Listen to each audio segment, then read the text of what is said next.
My sister Brooke and I had been driving since noon, crossing from Ohio into Kentucky on our way to visit our mom in Nashville.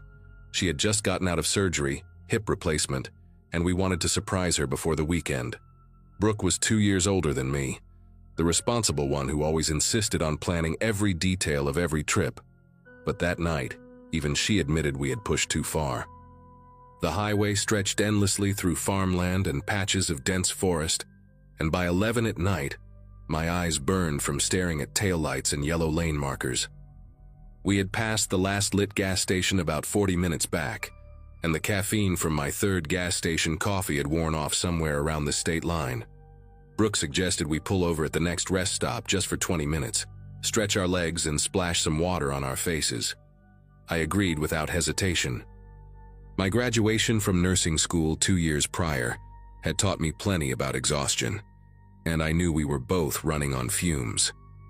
The rest stop appeared like a mirage after another 15 miles of nothing but darkness and the occasional reflective deer eyes glinting from the tree line. A faded green sign announced it half a mile ahead, and I flicked on my turn signal more out of habit than necessity since we had not seen another car in at least 10 minutes. The parking lot was small, maybe 20 spaces total, with a squat brick building housing the restrooms at the far end. A single overhead lamp buzzed near the building entrance, casting a weak orange glow that barely reached the pavement below. Everything else sat in shadow. I pulled our Toyota Camry into a spot near the entrance, close to the restrooms, and that is when I noticed the only other vehicle there. A black SUV, something large like a Tahoe or Suburban, parked at the opposite end of the lot near the tree line. Every single window was tinted so dark I could not tell if anyone was inside. The engine was off, no lights, no movement. Brooke glanced at it and made a small sound in her throat, something between acknowledgement and unease, but neither of us said anything. We were too tired to read into things. Brooke grabbed her purse and opened the passenger door, and the night air hit us immediately, thick and humid with that earthy smell of summer in the south. Crickets screamed from the woods surrounding the rest stop, so loud it almost felt aggressive. I stepped out and stretched my back, feeling every vertebra pop after hours of hunching behind the wheel. The brick restroom building looked ancient, probably built sometime in the 70s and never updated since. Graffiti covered the walls near the entrance, crude drawings and phone numbers and the usual obscenities people carve into public spaces. A vending machine stood beside the women's door, its front panel cracked and dark, clearly out of order for months or maybe years. Brooke walked ahead of me, her sandals slapping against the concrete, and I followed a few steps behind. Neither of us looked back at the SUV. I told myself there was nothing unusual about another vehicle at a rest stop, even at this hour. Truckers pulled over all the time. Families on road trips stopped to let their kids use the bathroom. I was being paranoid because I was exhausted, and exhaustion makes everything feel threatening. That is what I kept repeating in my head as I pushed open the bathroom door. The inside of the restroom smelled like industrial cleaner, mixed with something sour underneath, like mildew that no amount of chemicals could fully mask. 2 of the 4 fluorescent lights overhead flickered in that erratic pattern that always makes me think of horror movies, and I actually laughed a little at myself for the thought. Brooke took the first stall while I went to the sink to splash cold water on my face. The mirror above the basin was scratched and clouded, and my reflection looked like a ghost of myself, pale and hollow-eyed. I cupped the water in my hands and pressed it against my cheeks, my forehead, the back of my neck. It helped a little. Brooke finished and came to wash her hands beside me, and we exchanged that silent look sisters share when neither wants to admit they feel uneasy. We dried our hands on paper towels that felt more like sandpaper and headed back toward the exit. That is when I heard it. An engine turning over, low and rumbling coming from somewhere in the parking lot. I pushed the door open and stepped outside, and the black SUV that had been parked at the far end of the lot was now moving. Slowly, deliberately, it rolled across the empty spaces toward our car. Brooke grabbed my arm, her fingernails digging into my skin hard enough to leave marks. We stood frozen in the doorway of the restroom, watching as the SUV crept forward with its headlights off. Just this massive black shape gliding through the darkness like a predator. It stopped directly behind our Camry, positioning itself so that its front bumper nearly touched our rear. The angle was precise, calculated, blocking our only clear path to the exit lane. My mind raced through explanations. Maybe the driver was just repositioning. Maybe they wanted to use the bathroom and preferred parking closer to the building. But nobody got out. The engine kept running, a low idle that seemed to pulse through the humid air. I could feel it more than hear it, this vibration that settled into my chest. Brooke whispered my name, just barely, and her voice cracked on the second syllable. I did not look at her because I could not take my eyes off that SUV, waiting for a door to open, for some explanation that would make this make sense. We started walking toward our car, trying to keep our pace normal, like nothing was wrong. My keys were already in my hand, and I pressed the unlock button twice, watching the Camry's lights flash in response. 20 feet felt like 100. The SUV just sat there, engine humming, windows so dark I could not see even the outline of a person inside. We reached our car, and I yanked the driver door open, practically throwing myself into the seat while Brooke scrambled in beside me. The second her door closed, I hit the lock button and jammed the key into the ignition. That is when someone knocked on my window. The sound was sharp, deliberate, knuckles against glass, and I jerked so hard my knee slammed into the steering column. A man stood beside my door, appearing from nowhere, or maybe he had been crouched beside the SUV the whole time. He was tall, wearing a dark hoodie despite the heat, and his face was partially obscured by the shadow of his hood. He knocked again, softer this time, and then he spoke through the glass. His voice was muffled, but I could make out the words. He said his car would not start, said he needed a jump, asked if we had cables. Everything about this was wrong, and I knew it. His car was clearly running, the engine still rumbling behind us, blocking our exit. I shook my head through the window without rolling it down, mouthing the word, sorry, pretending I did not understand. The man tilted his head slightly, and even though I could not see his eyes clearly, I felt them on me. He knocked again, harder this time, and pointed toward the SUV with his other hand, gesturing for me to get out. Brooke had her phone in her hand, trying to call someone, anyone, but I could see the screen from the corner of my eye. No signal, not even one bar. These rural stretches of Kentucky were notorious for dead zones, and we had driven straight into one. The man kept talking, his voice rising just enough to sound insistent, and then I saw movement in my side mirror. Another figure, shorter but broader, walking around the back of our car from the passenger side. He moved slowly, casually, like someone out for an evening stroll, but his path was deliberate. He was circling, positioning himself at Brooke's door. I turned the key and the engine came to life, and I have never been more grateful for a sound in my entire life. The man at my window stepped back just slightly, surprised maybe, or recalculating. I threw the car into reverse without thinking, my foot pressing the gas before my brain fully processed what I was doing. The Camry lurched backward, and I heard the sickening crunch of plastic and metal as my bumper connected with the SUV behind us. But I did not stop. I kept reversing, turning the wheel hard, trying to angle around the massive vehicle blocking our path. The SUV moved with us. Whoever was inside matched my movements, inching backward as I reversed, keeping that gap closed. It was like they had done this before, like they knew exactly how to trap a smaller car in a parking lot with no witnesses. The man at my window started jogging alongside us, slapping his palm against the glass, and his voice changed. Gone was the pretense of needing help. He was yelling now, demanding we stop, using words I will not repeat. Brooke was screaming beside me, telling me to go, just go. And I was trying, God, I was trying, but there was nowhere to go. Then headlights appeared on the highway. A pair of them, bright and distant, coming from the direction we had arrived. I saw them through the trees first, flickering between the branches, and then they swung onto the exit ramp leading into the rest stop. The reaction was immediate. The man at my window stopped slapping the glass and turned toward the approaching vehicle. The SUV behind us suddenly lurched backward, creating a gap it had refused to give us seconds before. I did not hesitate. I slammed the car into drive and floored the accelerator, aiming for that narrow opening between the SUV and the concrete barrier marking the edge of the parking lot. The Camry scraped against something. I heard metal shrieking against metal, but I did not care. We shot forward, and I yanked the wheel toward the exit lane just as a semi-truck pulled into the rest stop, its air brakes hissing as it slowed down. The driver must have seen us tearing out of there because his horn blasted, long and deafening, echoing across the empty lot. In my rearview mirror, I saw the SUV reversing rapidly toward the tree line, pulling back into the shadows where it had been waiting when we first arrived.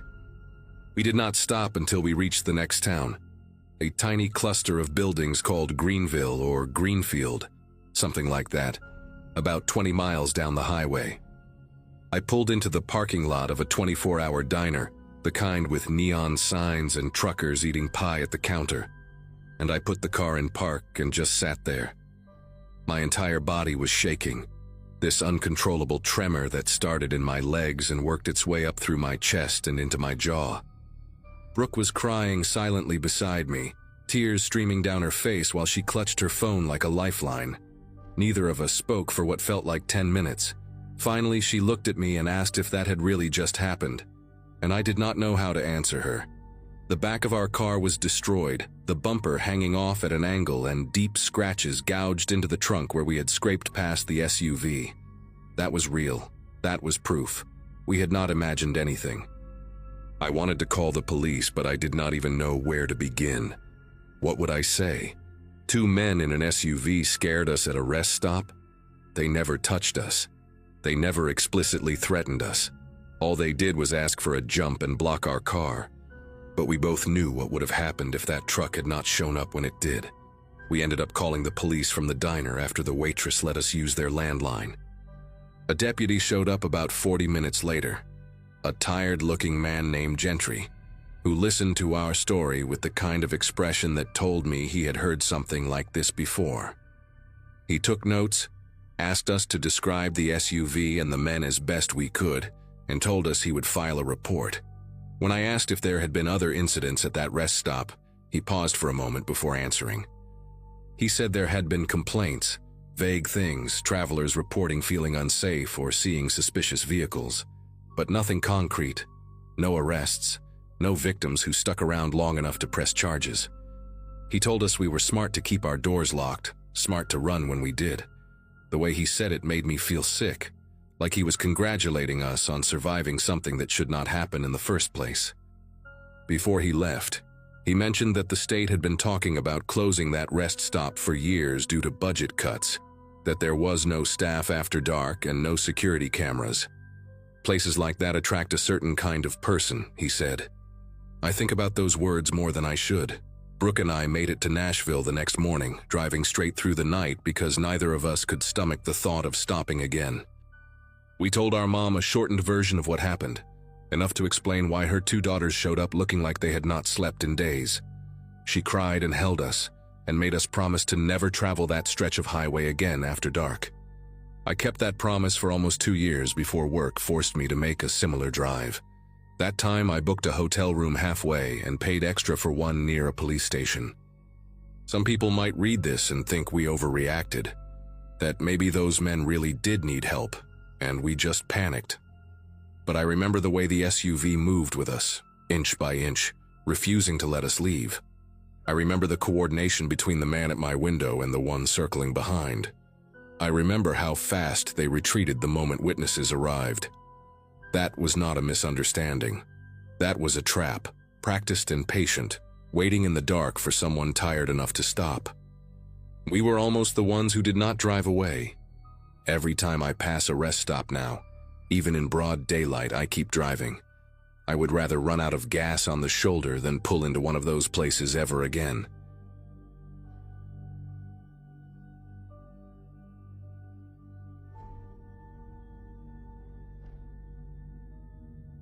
Friday nights usually meant overtime at the warehouse, and that November in 2014 was no different.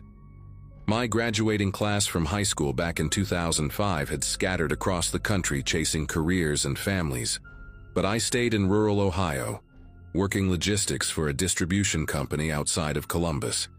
The pay was decent, the hours were brutal during peak season, and by the time my shift ended at 2 in the morning, the roads between the warehouse and my apartment were completely deserted. I preferred it that way.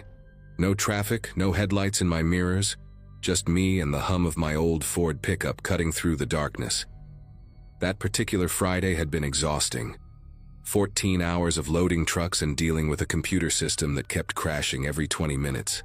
All I wanted was to get home, crack open a beer, and pass out on my couch with some late-night television droning in the background. I took my usual route, avoiding the interstate and sticking to the state highways that wound through farmland and patches of forest. The roads were empty, as expected, and a light fog had started creeping across the pavement in thin wisps. My headlights carved tunnels through the mist, illuminating nothing but asphalt and the occasional reflective mile marker.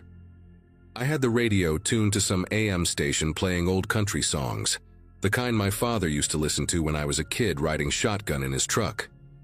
Somewhere around mile marker 47, I decided to take a shortcut through an exit ramp that connected to a county road. It shaved about 10 minutes off my commute, and at that hour, every minute counted. I slowed down as I approached the curve of the ramp, my headlights sweeping across the guardrail and the tall grass beyond it.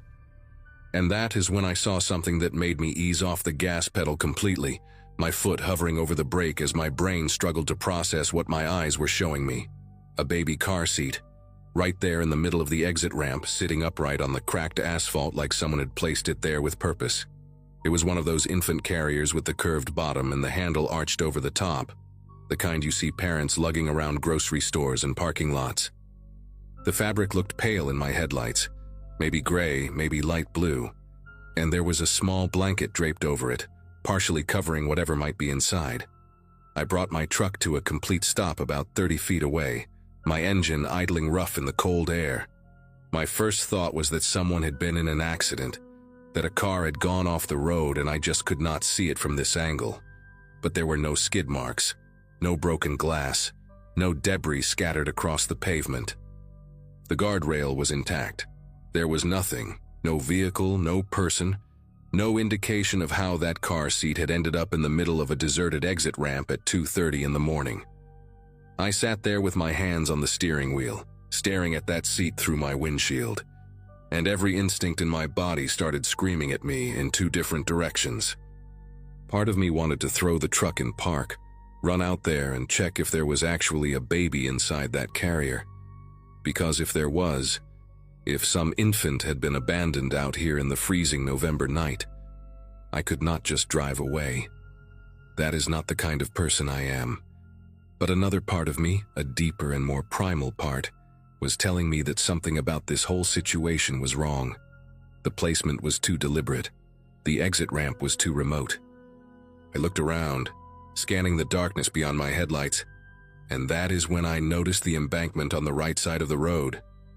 Tall grass, dead and brown from the autumn frost, stretched up a slight hill toward a tree line about 50 yards away.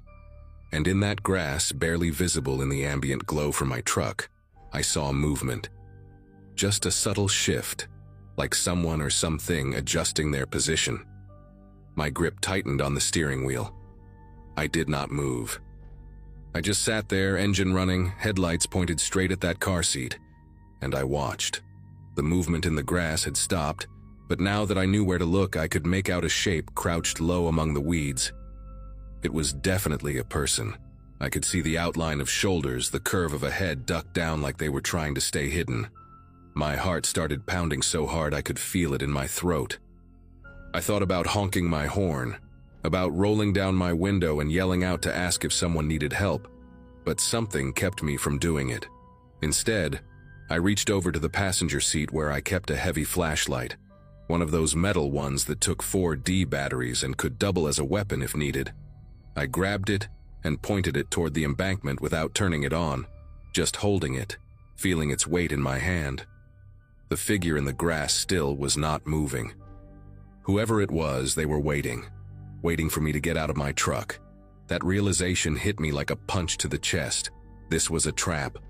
The car seat, the empty road, the complete absence of any other vehicle or explanation. It was all designed to make someone stop, to make someone get out.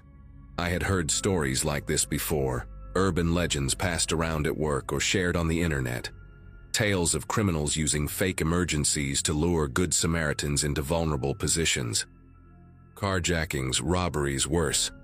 I always figured those stories were exaggerated, the kind of paranoid warnings that bored people spread around to scare each other. But sitting there on that exit ramp, staring at a baby seat that had no business being there while a stranger hid in the brush 20 feet away, those stories did not feel like legends anymore. I slowly moved my foot from the brake to the gas pedal, keeping my eyes locked on the embankment. And then I saw a second shape rise slightly from the grass, further up the hill, closer to the tree line. There were at least 2 of them out there. My mouth went dry. I pressed the gas pedal gently, just enough to start rolling forward, and I angled my truck to go around the car seat on the left side where there was a gap between the carrier and the guardrail. I did not want to run it over. Some irrational part of my brain still wondered if there might actually be an infant inside, even though logic was screaming at me that this was all staged. As my truck crept forward, the first figure in the grass suddenly stood up. It was a man, tall and lean, wearing dark clothes and something covering the lower half of his face, like a bandana or a gaiter pulled up to his nose. He did not run toward me, did not yell, did not do anything dramatic. He just stood there and watched my truck roll past, his eyes catching the reflection of my headlights for just a second. That calm, patient stillness was more terrifying than if he had charged at my door. He looked like someone who had done this before, someone who knew that not every target would take the bait, and he was already calculating his next move. I cleared the car seat and punched the gas, my tires squealing against the cold pavement as I accelerated down the rest of the exit ramp. In my rearview mirror, I saw the second figure emerge fully from the tree line, shorter, stockier, moving quickly down the hill toward the road. The first man had turned to watch my truck disappear, and I could swear I saw him pull something from his pocket, maybe a phone, maybe something else. My hands were gripping the steering wheel so tight my knuckles ached, and I did not slow down until I hit the county road and put at least 3 miles between me and that exit ramp. I was breathing hard, my chest heaving like I had just sprinted a mile, and the adrenaline was making my vision sharp and jittery at the same time. I kept checking my mirrors, expecting to see headlights appear behind me, expecting to hear the roar of an engine closing the distance. But the road stayed dark and empty, and after a few minutes, I started to believe that I had actually gotten away. I did not go home. The thought of leading anyone back to my apartment, even if I was not being followed, made my skin prickle with unease. Instead, I drove straight to a gas station about 8 miles down the road, one of those 24-hour places with bright fluorescent lights and security cameras mounted on every corner. I pulled into a parking spot right in front of the entrance, killed my engine, and just sat there for a while, trying to calm down. My legs felt weak, like they would not support me if I tried to stand. An older woman working the night shift inside glanced at me through the window, probably wondering why some guy in a beat-up pickup was just sitting in her parking lot at 3 in the morning. Eventually, I pulled out my phone and called 911. I told the dispatcher everything: the car seat, the figures in the grass, the location of the exit ramp. She asked me if I had seen any weapons, if anyone had approached my vehicle, if I could describe the individuals in more detail. I answered as best I could, my voice still shaky, and she told me that officers would be dispatched to check the area. She also told me something that made the hair on the back of my neck stand up. There had been 2 other reports that month from the same stretch of highway. One was a woman who had seen a similar setup on a different exit ramp about 5 miles north. A stroller that time, sitting in the middle of the road with a blanket draped over it. She had not stopped either, had driven straight to the nearest police station to report it. The other was a man who had actually pulled over to check on what he thought was an abandoned infant carrier. He had been jumped by 3 individuals before he even made it out of his car.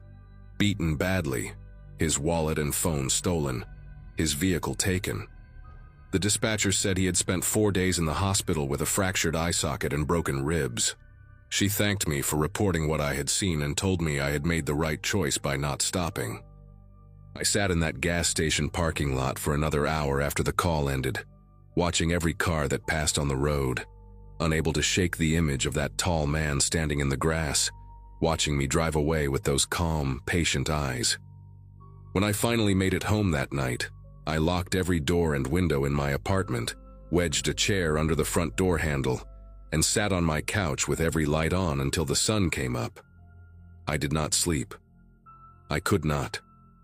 Every time I closed my eyes, I saw that car seat sitting in the beam of my headlights, so perfectly placed, so deliberately staged.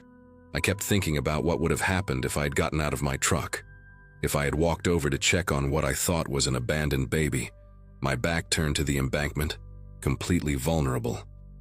Would they have hit me from behind before I even knew they were coming? Would I have ended up like that other man, broken and bleeding on the side of a road that nobody traveled at night?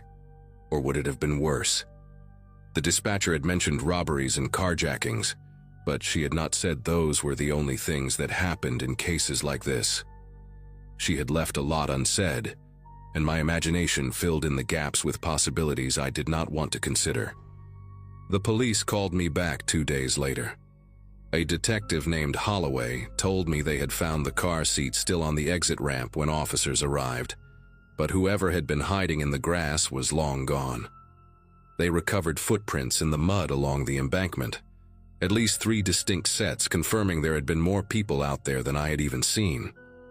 The car seat itself was empty, just a prop, purchased secondhand according to a faded tag still attached to the handle.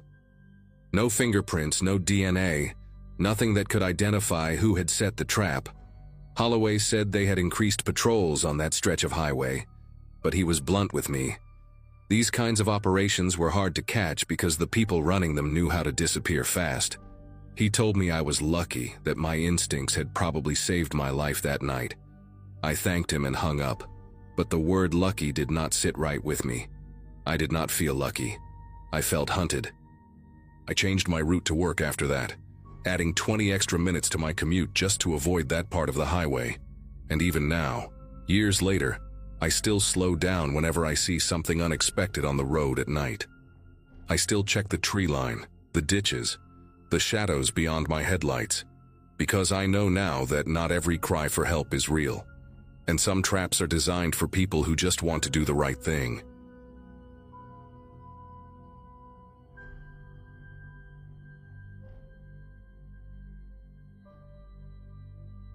Nobody warns you about the silence. That particular kind of silence you only find on rural highways past midnight, where the road stretches like a black ribbon into nothing, and your headlights feel like the last source of light left in the world. I was driving from Portland to Boise that night, a 6-hour haul I had done maybe a dozen times before to visit my brother and his family. My daughter had just started kindergarten that fall, which meant I was officially part of that generation of adults who remember life before smartphones, but now cannot function without GPS. The clock on my dashboard read 1:47 in the morning, and I had been on the road since finishing my shift at the warehouse around 10. Coffee from a gas station 60 miles back was the only thing keeping my eyes open, and even that was starting to fail me. The man appeared in my headlights like a ghost rising from the asphalt. 1 second the road was empty, and the next, there he was, standing on the shoulder with his thumb out, and a large hiking backpack hanging from one shoulder. My first instinct was to keep driving, the way my father taught me, the way anyone with sense would do on a frozen highway in the middle of nowhere. But something made me slow down. Maybe it was the temperature gauge reading 19 degrees outside. Maybe it was the fact that I had not seen another car in over 40 minutes, and knew he could freeze to death before anyone else came along. Maybe I just remembered being 23 and broke, hitching rides myself between college and my parents' house during winter breaks. Whatever the reason, I pulled onto the gravel shoulder about 50 feet past him, watching in my rearview mirror as he jogged toward my car, his breath forming thick clouds in the frozen air. He climbed into the passenger seat with a quick nod of thanks, pulling the heavy backpack onto his lap instead of tossing it in the back. I noticed that immediately. The bag was army green, covered in patches and pins, stuffed so full that the zipper looked ready to burst. He was younger than I expected, maybe mid-20s, with a patchy beard that grew in uneven clumps across his jaw and cheeks. His eyes were pale blue, almost gray, and they darted around the interior of my car like he was cataloging every detail. He wore a brown corduroy jacket that was way too thin for this weather, and his fingernails were bitten down to raw pink crescents. The smell hit me next, not unwashed exactly, but something sharper underneath, like copper and sweat mixed together. I told him my name was Gary, asked where he was headed. He said east, just east, and that was good enough for now. His voice was flat, almost mechanical, like he was reading from a script he had memorized long ago. I pulled back onto the highway and tried to make small talk the way you do with strangers, asking about where he was coming from, what brought him out here in the middle of the night. He answered in fragments that never quite connected. Said he had been in Portland for a while, said he had business to handle. Said the buses stopped running when he needed them and that walking was fine until the temperature dropped. Every answer felt like a door closing rather than opening, so after a few minutes I stopped asking and let the silence fill the car. That was when he reached forward and turned off my radio without asking, killing the low hum of classic rock that had been my only company for the past 2 hours. The sudden quiet felt heavier than before, almost physical, pressing against my eardrums like a change in altitude. For about 20 miles neither of us spoke. I kept my eyes on the road, watching the white dashes disappear under my hood one after another, trying to calculate how long until the next town. My GPS showed a gas station in Huntington, still 43 miles ahead, and I started planning to stop there whether I needed fuel or not. Just to get out, breathe some fresh air, maybe give this guy a chance to find another ride. Then he laughed. Not at anything I said, not at anything on the road, just a sudden sharp burst of sound that came out of nowhere and stopped just as quickly. I glanced at him and he was staring straight ahead through the windshield, his lips moving slightly like he was having a conversation with someone I could not see. When he noticed me looking, he turned and smiled, and there was nothing behind that smile. No warmth, no humor, just teeth and stretched skin.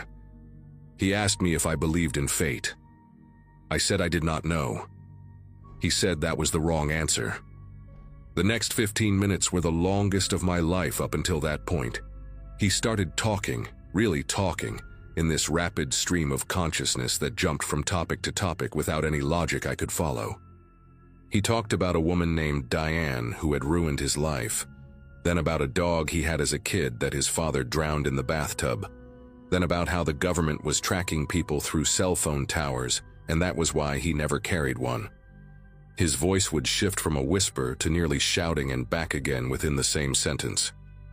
At one point he punched the dashboard hard enough to make me flinch, then immediately apologized with that same empty smile and said he just got excited sometimes. I could feel my pulse hammering in my throat. Every instinct screamed at me to pull over and tell him to get out.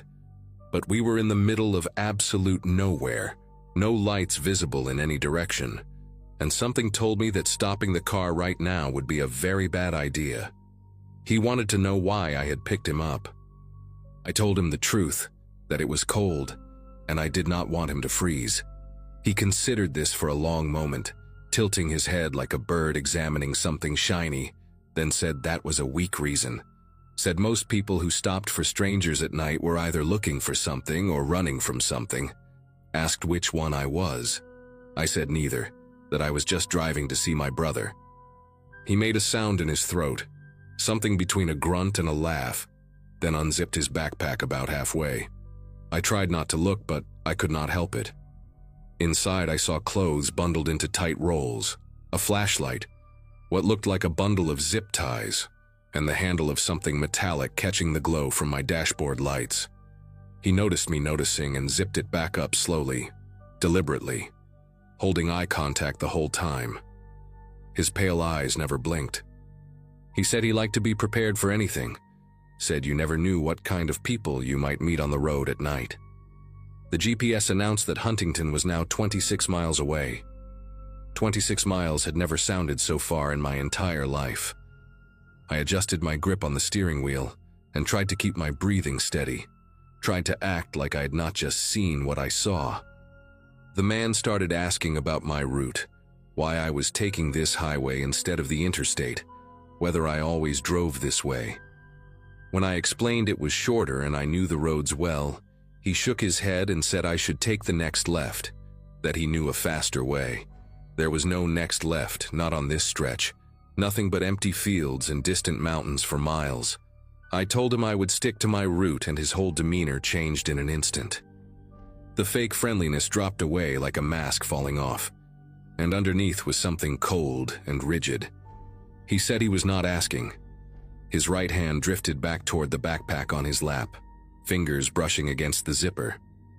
I have replayed the next few seconds in my head hundreds of times since that night, trying to understand how I managed to think so clearly when every cell in my body was screaming in pure terror.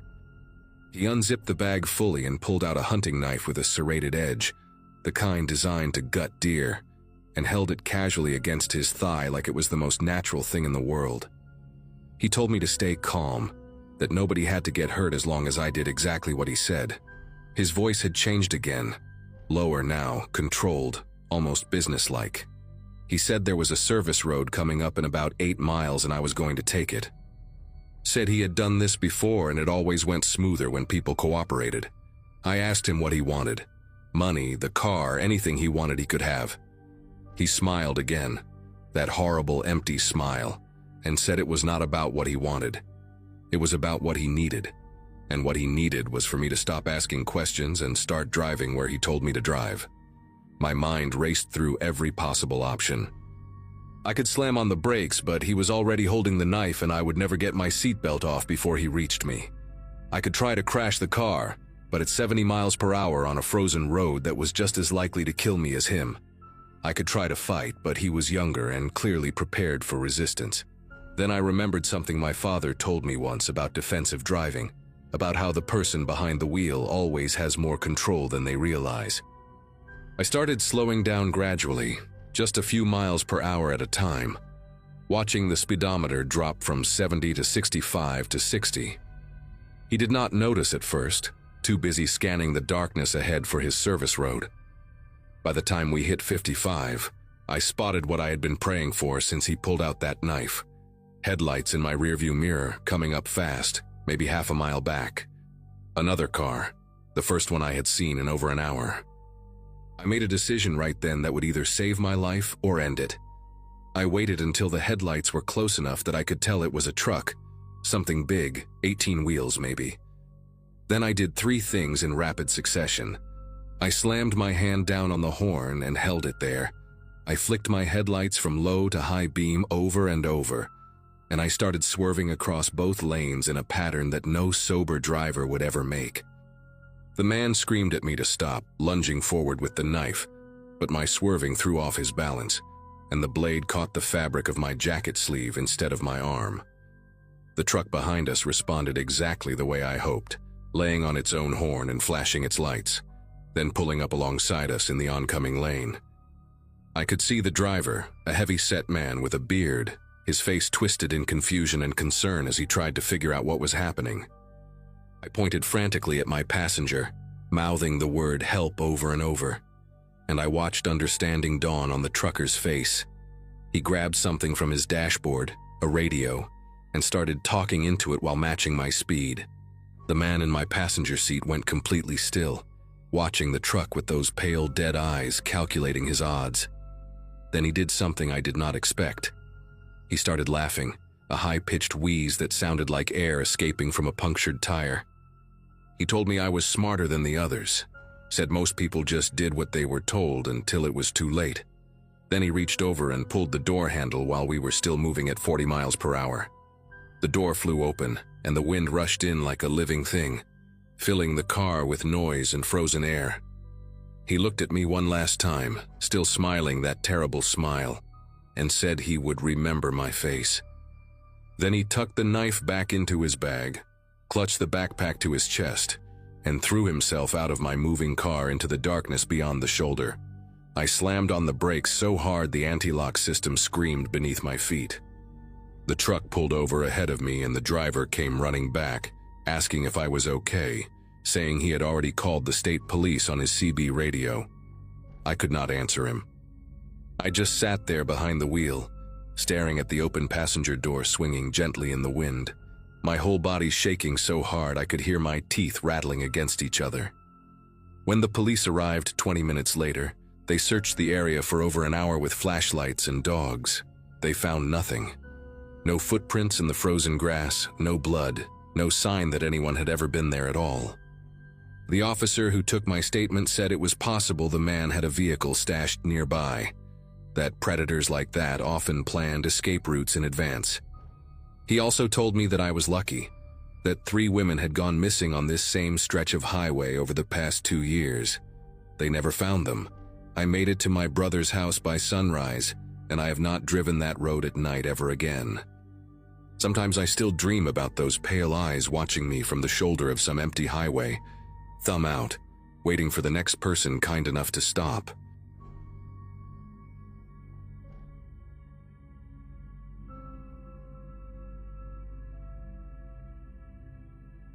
Rural Kansas has a way of swallowing people whole, and I almost became one of its statistics on a Thursday night in early March of 2017. I had been driving for about 5 hours straight, heading back to Denver after a cousin's funeral in Topeka. One of those obligations where you barely knew the person, but your mom guilts you into showing up anyway.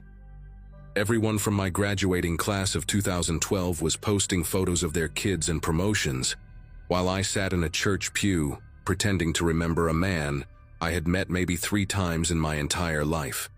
The storm came out of nowhere, the way they do in that part of the country, turning the highway into a river, and the sky into something that looked almost solid. My windshield wipers were losing the battle, and every pair of headlights coming from the opposite direction felt like a threat. When the GPS suggested an alternate route to avoid reported flooding ahead, I took it without thinking twice. That was my first mistake. Exit 74 didn't even have a proper sign, just a metal post with reflectors that caught my headlights for half a second, before I was already committed to the turn. The road narrowed immediately, going from 2 lanes to something that felt more like a wide hiking trail, the kind of path that made my Subaru's suspension groan in protest with every pothole. According to my phone, I was driving through a town called Ridgeback, and the screen showed neat little house icons lining both sides of the road like a normal residential area. But when I squinted through the rain, all I saw was darkness. No porch lights, no glowing windows, no signs of life whatsoever. I figured maybe everyone had lost power because of the storm, which would make sense given how violent the weather had become. The thunder was so loud it vibrated through my chest, and lightning would occasionally illuminate the landscape in brief, harsh flashes. In those moments of brightness, I caught glimpses of empty fields and shapes that might have been structures, but looked wrong somehow, too angular, too skeletal. The first mailbox I passed made me slow down. It was standing there at the edge of the road, rusted and crooked, with the name Pemberton barely visible in faded paint. My GPS showed a house icon right where the mailbox stood, but behind it there was nothing. Just an empty lot filled with overgrown weeds and what looked like the concrete outline of a foundation, cracked and broken like old bones poking through dead skin. I told myself the house must have been demolished recently, that maybe the GPS data was outdated. But then I passed another mailbox and another, and each one stood guard over the same emptiness. Lots where homes should have been, some with nothing but charred remains, others with just flat dirt and scattered debris. One of them still had a child's bicycle lying in the grass, its frame twisted and orange with rust, and I remember thinking that no kid had touched that thing in years. The rain kept hammering my windshield, and my phone kept insisting I was surrounded by civilization. I pulled over near what the GPS claimed was an intersection, though in reality, it was just a T-junction where the gravel met an even rougher dirt path. My signal had dropped to 1 bar, and the map was taking forever to reload. I needed to figure out where I was and how to get back to the highway, because nothing about this place matched what my screen was showing me. That's when I noticed something strange about the silence. The rain was still falling hard, the thunder still rolling in the distance, but underneath all that noise there was an absence. No dogs barking, no generators humming, no sounds of life at all. I looked around through my rain-streaked windows and realized I couldn't see a single light anywhere. Not a farmhouse in the distance, not a radio tower blinking red. Nothing. Just absolute darkness pressing against my car from all sides like deep water. I reached for my phone to call someone, anyone, but the call wouldn't connect. The screen just showed that spinning circle that means your phone is trying and failing to reach the outside world. Headlights appeared in my rearview mirror. At first, I felt relief. Another car meant another person, someone who knew these roads and could point me back toward the highway. The lights were far away, maybe half a mile, but they were getting closer. I watched them bounce and sway as the vehicle navigated the same terrible road I had just traveled, and I remember thinking I should flash my hazards to get their attention. But something made me hesitate. The car wasn't moving like someone just passing through. It was moving slowly, deliberately, like it was searching for something. Then another set of headlights appeared, this time from the dirt path ahead of me, coming from the direction the GPS wanted me to go. Two vehicles approaching from opposite directions, both moving at that same strange crawling pace. My hand hovered over the gear shift, but I didn't know which way to run. The road behind me had those headlights blocking it, and the road ahead had the second car approaching. I was stuck at that T-junction like a mouse in a trap that had already snapped shut. The car behind me reached me first. It was a pickup truck, old and mud-caked, the kind of vehicle you see rusting in fields all across the Midwest. It stopped about 30 feet behind my Subaru, its headlights flooding my mirrors with harsh white light. I couldn't see the driver through the glare, just the silhouette of a figure sitting motionless behind the wheel.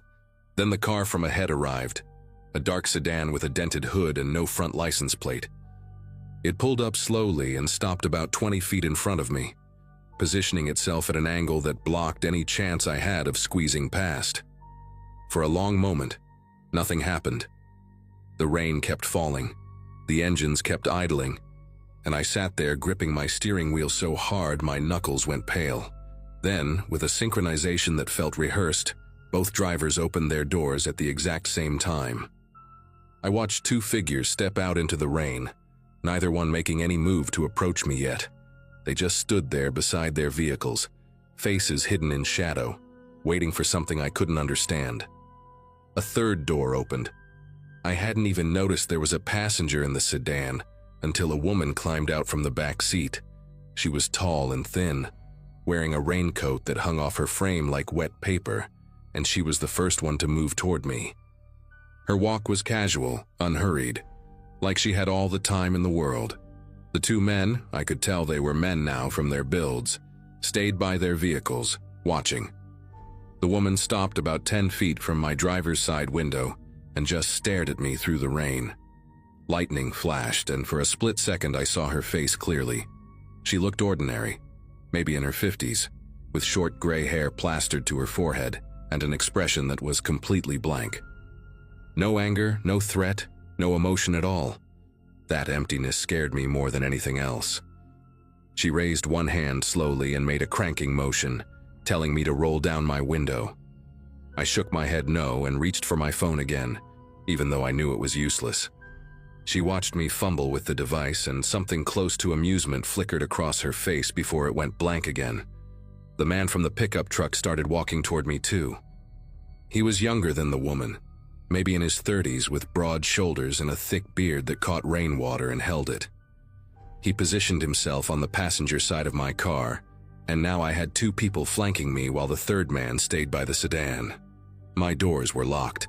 I had checked 3 times by this point, but that felt like such a pathetic defense against whatever was happening. The woman leaned closer to my window and said something I couldn't hear through the glass and the rain. I shook my head again, pointing at my ear like I didn't understand, which was true. She smiled then, just for a moment, and knocked on the glass with her knuckle. Not hard, not aggressive, just a polite little tap like she was visiting a neighbor. The bearded man mirrored her on the other side, tapping at the passenger window with the same casual rhythm. They were patient. They knew I had nowhere to go, and the way they looked at me through those rain-streaked windows made it clear they had done this before. I thought about my options while they stood there in the rain, watching me like I was a fish in a tank. I could try to ram one of the vehicles, but my Subaru wasn't built for that kind of impact, and their cars were positioned too precisely for me to get around them. I could honk my horn and hope someone heard, but there was no one to hear. That much was obvious. The woman knocked again, harder this time, and pointed at my door lock. The gesture was so matter-of-fact, like she was simply asking me to do something reasonable. The bearded man pulled something from his jacket, and in the flash of lightning, I saw it was a crowbar. He didn't raise it or threaten me with it. He just held it loosely at his side, letting me know it was there. That was when the reality of my situation hit me fully. These people weren't going to hurt me right away. They were going to wait. They would outlast me, drain my gas tank with the engine running, wait for my phone to die, wait for me to make a desperate move they could exploit. They had clearly done this enough times to know exactly how it went. Then I remembered something my dad had told me years ago, back when I was learning to drive. He was a paranoid man, my father. The kind of guy who kept a flashlight and a knife in every room of the house. He had made me promise that if I ever found myself in a situation where someone was trying to get me out of my car, I should never get out. But I should also never sit still. Movement was safety, stillness was death. My eyes flicked to the left side of the road, where the empty lot with the Pemberton mailbox sat in darkness. There was no fence, no barrier, just overgrown grass and mud. The pickup behind me was blocking the road, but it wasn't blocking that lot. If I could get my car across that patch of land, there might be a way around them. It was insane. My Subaru was all-wheel drive, sure, but it wasn't built for off-roading in a thunderstorm. But the alternative was sitting there until these people found a way inside. I made my decision in the span of a single heartbeat. I threw my car into drive and yanked the wheel hard to the left. The Subaru lurched forward and bounced off the gravel onto the muddy grass. I heard the woman shout something, the first real sound any of them had made. And in my rearview mirror, I saw her stumble back as my car swerved past her. The bearded man tried to grab at my door handle, but his fingers slipped on the wet metal, and then I was past him, tires spinning and throwing mud everywhere. The lot was rougher than I expected, full of hidden dips and debris buried under the weeds, and my car bucked like an animal trying to throw me off. I hit something hard, maybe a chunk of old foundation, maybe a rock, and my entire frame shuddered, but I kept my foot on the gas. The headlights from the pickup swung around as the driver realized what I was doing, but he was too slow. I cleared the lot and crashed through a line of dead bushes onto what looked like an old service road running parallel to the main path. I didn't know where it led. I didn't care. All that mattered was that I was moving, and they were behind me. I drove like a maniac for what felt like hours, but was probably only 15 minutes. The service road connected to another gravel path, which connected to a slightly better road, which eventually, mercifully, brought me to a state highway with actual lane markings and working streetlights. I pulled into the first gas station I found, a little 24-hour place with bright fluorescent lights and a bored teenager behind the counter, and I sat in the parking lot crying for 10 minutes before I could make myself go inside. I bought a coffee I didn't drink, and asked the kid if he knew anything about Ridgeback. He looked at me like I was crazy and said he had never heard of it. I went back to my car and checked my phone, 4 bars of signal now, and searched for the town online. What I found made my hands go numb. Ridgeback had been a real place once, a small farming community that had dried up in the 80s when the local industry collapsed. Most of the residents had left, but a few families had stayed behind, becoming increasingly isolated, and, according to one old news article I found, increasingly hostile to outsiders. There had been disappearances, investigations that went nowhere, rumors about people who drove through and never came out the other side. I filed a police report the next morning at a station 2 counties over. The officer who took my statement was polite but skeptical, the way cops get when they think you're wasting their time. He said he would look into it, but the way he said it told me nothing would come of it. A few weeks later, I got a call from a detective who asked me to describe the vehicles and the people again. He told me there had been other reports over the years. Travelers who had gotten lost near Ridgeback during storms, who had encountered people on the roads who tried to get them to stop. Most of those travelers had not been as lucky as me. He thanked me for the information and said the investigation was ongoing, but I never heard from him again. That was 8 years ago. I still drive for work sometimes, crossing through Kansas and Nebraska and the empty places in between. But I never take shortcuts anymore.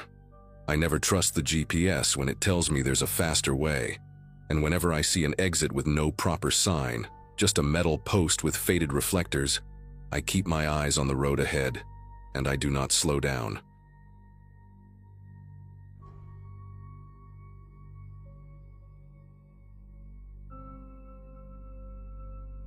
Every December, my sister Carolyn insists on hosting Christmas at her place in Raleigh, and every December I tell myself I should just fly instead of making the 7-hour drive from my apartment in Baltimore. But flights during the holidays cost more than my monthly rent, and besides, I actually enjoy the solitude of a long night drive, or at least I used to. That particular Friday, I left work around 8 in the evening, later than I wanted because a server migration at the IT company where I work decided to crash right before I clocked out. By the time I merged onto I-85 heading south, most of the traffic had thinned out, leaving me alone with the hum of my tires on asphalt and a podcast about unsolved disappearances that seemed fitting for the dark stretch ahead. My graduating class from high school had their 10-year reunion that summer, which I skipped. But it reminded me that time moves faster than we expect. Fast enough that a routine drive to see family can become something else entirely without any warning. The first 2 hours passed without incident. I stopped once at a gas station somewhere past Richmond, grabbed a large coffee and a bag of peanuts, stretched my legs in the cold air, and got back on the road. Virginia's highways at night have this particular emptiness to them, especially once you get past the suburbs and strip malls. The trees crowd close to the shoulder, their bare branches reaching toward the road like skeletal fingers, and the only light comes from your own headlights carving a tunnel through the darkness.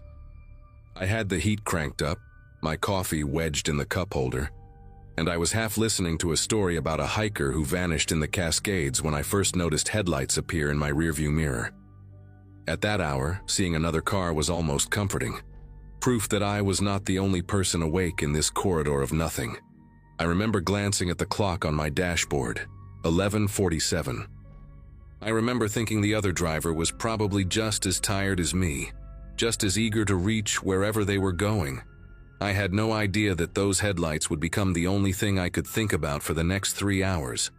At first, I did not pay much attention. Cars follow other cars on highways, that is how roads work. But after about 10 minutes, I noticed the headlights were unusually bright, the kind of aggressive high beams that people forget to switch off when they approach other vehicles. The light flooded my rearview mirror and bounced off my side mirrors, creating this blinding halo effect that made it difficult to see anything behind me, except white glare. I tilted my rearview mirror down to reduce the reflection, a trick my father taught me when I first learned to drive.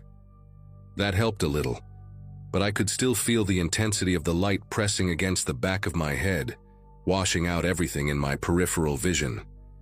I figured the driver was either oblivious or inconsiderate, the type of person who cruises in the left lane with their high beams on, because they simply do not care about anyone else. I sped up slightly, hoping to put some distance between us and signal that they were too close. The car behind me sped up too. I eased off the gas, dropping from 75 to 65. The headlights maintained the exact same distance, close enough to swallow my entire rear window in light. That was when a small knot began to form in my chest. I told myself I was being paranoid, that highway driving at night can play tricks on your perception, that distances are hard to judge when the only reference points are your own headlights, and the reflective lane markers blurring past. I switched lanes, moving from the left to the right, expecting the car to blow past me and disappear into the darkness ahead. It did not. The headlights drifted smoothly into my lane, settling back into position directly behind me like a magnet snapping into place. I could not make out the shape of the vehicle through the glare, just those two burning white eyes fixed on my mirror. My grip tightened on the steering wheel. I turned off the podcast because suddenly the story about the missing hiker did not seem entertaining anymore.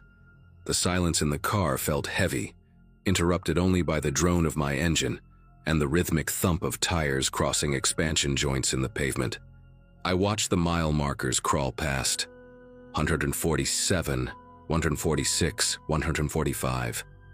The headlights never wavered, never fell back, never surged forward to pass. They just stayed there, locked onto me like I was the only thing on this road that mattered. I decided to test my theory. An exit sign appeared ahead. Exit 142, some town I had never heard of called Bracy. I flicked on my turn signal, watching the mirror carefully for any reaction. The car behind me did nothing. No signal, no movement to pass, just that unwavering wall of light. I began to merge toward the exit ramp, slowing down as the lane curved away from the interstate. For a moment, I felt relief wash through me. The headlights were continuing straight, staying on I-85, and I was about to prove to myself that I had been acting like a paranoid fool who had watched too many true crime documentaries. Then, at the last possible second, the car swerved onto the exit ramp behind me. No turn signal, no gradual merge, just a sharp cut across the painted lines that made my heart lurch into my throat. The tires on the other vehicle actually squealed against the asphalt. Whoever was driving had made a split-second decision to follow me, and they had done it with the kind of aggressive precision that left no room for coincidence. I was no longer on a highway with other potential witnesses. I was on a dark two-lane road heading into rural Virginia, and the only other person out here had just made it very clear that wherever I went, they intended to go too. The road into Bracy was narrow and poorly lit, flanked by pine trees that blocked out whatever moonlight might have helped me see. My headlights caught glimpses of barbed wire fences and the occasional mailbox, but no houses close enough to the road for me to pull into a driveway and honk until someone came out. The car behind me had closed the distance. On the highway, they had maintained maybe 4 or 5 car lengths between us. Now it was 2 at most, close enough that the glare completely whited out my rearview mirror. I could feel the heat of their headlights on the back of my neck, or maybe I was imagining it, but the sensation was real enough to make me hunch forward in my seat. I fumbled for my phone with one hand, keeping my eyes locked on the winding road ahead. The screen lit up and I saw what I had been dreading. 1 bar of signal, flickering in and out like a dying heartbeat. I tried to call 911 anyway. The call failed before it even connected. I tried again, pressing the phone against my ear so hard it hurt. Nothing, just dead air and the glow of no service replacing my hope. The car behind me honked once, a long, sustained blast that echoed through the empty countryside like a warning shot. I pressed the accelerator harder, pushing my old Subaru Forester past 50 on a road that was probably meant for 35. The engine groaned in protest, but the speedometer climbed. 55. 60. The trees blurred into dark walls on either side of me, and I gripped the wheel with both hands, terrified of missing a curve and wrapping myself around a telephone pole. Behind me, the other car matched my speed effortlessly. When I accelerated, they accelerated. When I took a curve too fast and had to brake, they braked at the exact same moment, maintaining that suffocating distance like we were connected by an invisible tow cable. I started talking to myself out loud, something I do when I am scared and need to hear a human voice even if it is my own. Okay, think. There has to be a gas station, a store, something open. Just find lights, find people. But Bracy at midnight was a ghost town. The few buildings I passed were shuttered and dark. A closed hardware store, an abandoned feed supply warehouse, a church with no cars in the parking lot. I was alone with whoever was behind me, and they knew it.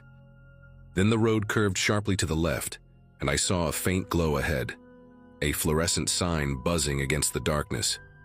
It was a small convenience store, the kind that sells cigarettes and lottery tickets and stays open late for truckers passing through. The parking lot was empty, except for one pickup truck near the entrance, probably belonging to whoever was working the register. I did not slow down to think about whether this was a good idea. I just yanked the wheel to the right and skidded into the parking lot, my tires spraying gravel as I came to a stop directly in front of the glass doors. I expected the car behind me to follow, to pull in beside me and reveal whoever had been hunting me for the past half hour. Instead, something worse happened. The car slowed as it approached the parking lot entrance, and for the first time, I got a partial look at it through my driver's side window. A dark pickup truck, maybe black or dark blue, with a lifted suspension and some kind of metal guard on the front bumper. It did not pull in, it just stopped at the edge of the lot, headlights still blazing, engine idling, waiting, watching.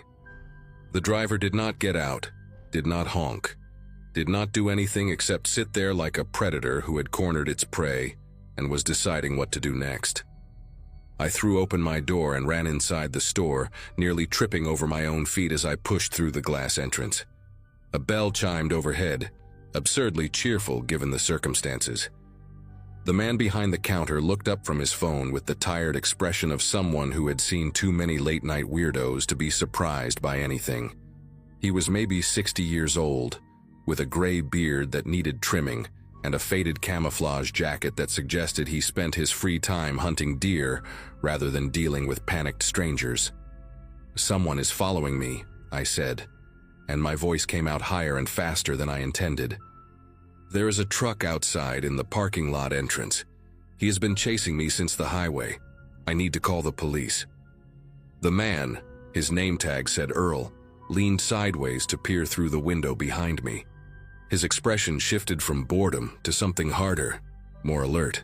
"Dark truck, lifted, got a brush guard on the front?" I nodded, unable to speak. Earl reached under the counter and pulled out a cordless phone, punching in numbers with practiced ease. "Yeah, this is Earl over at the quick stop on Route 58. Got a situation here. Some fella being chased by a truck. Vehicle is sitting at the edge of my lot right now, headlights on."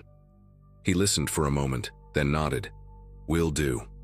Earl hung up and looked at me with an expression that was difficult to read, part concern, part something else I could not identify. "Sheriff's deputy is about 15 minutes out. Only one on duty tonight covering the whole county.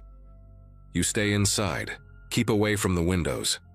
I moved toward the back of the store, positioning myself behind a shelf of motor oil and windshield wiper fluid, where I could still see the entrance but would not be visible from outside.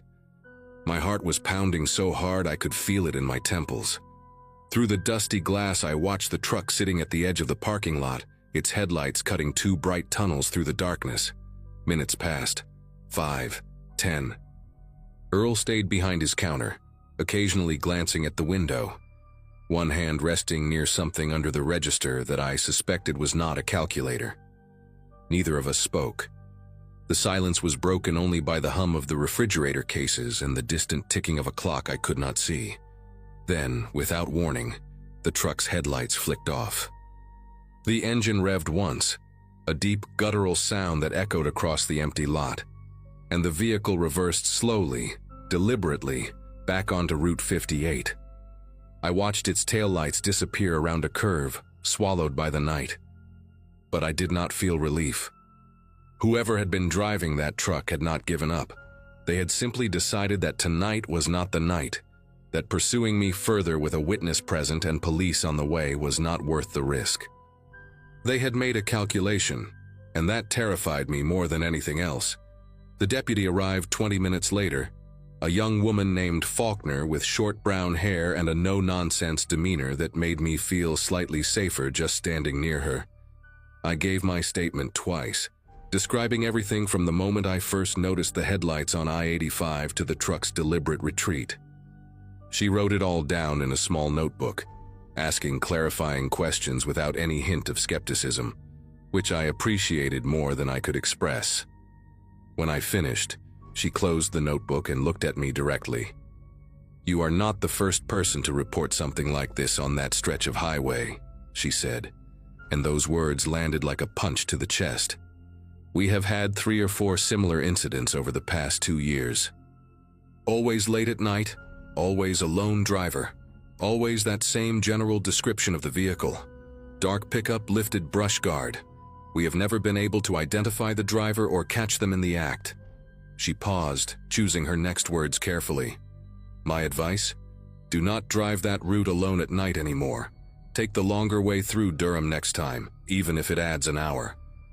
And if you ever see those headlights again, do exactly what you did tonight. Find people, find lights, and call us immediately." I nodded, feeling numb.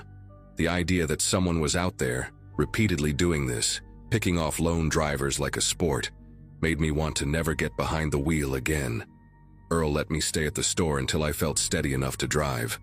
I called my sister around 2 in the morning, waking her up to explain why I would be arriving much later than planned.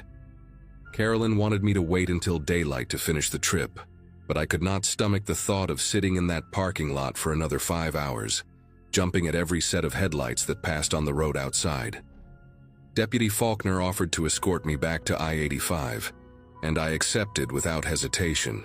She followed me in her cruiser for about 30 miles, her presence a comforting glow in my rearview mirror, until she finally flashed her lights once and took an exit back toward Bracy. The rest of the drive to Raleigh was uneventful, but I kept my speed at exactly the limit, my eyes constantly flicking between the road ahead and the mirror behind me. I arrived at my sister's house just after 4 in the morning, exhausted and shaken in a way that coffee and sleep would not fix. That Christmas was subdued. I told Carolyn the whole story, and she made me promise to fly next year no matter what the tickets cost. I agreed. Some savings are not worth the price you might pay for them.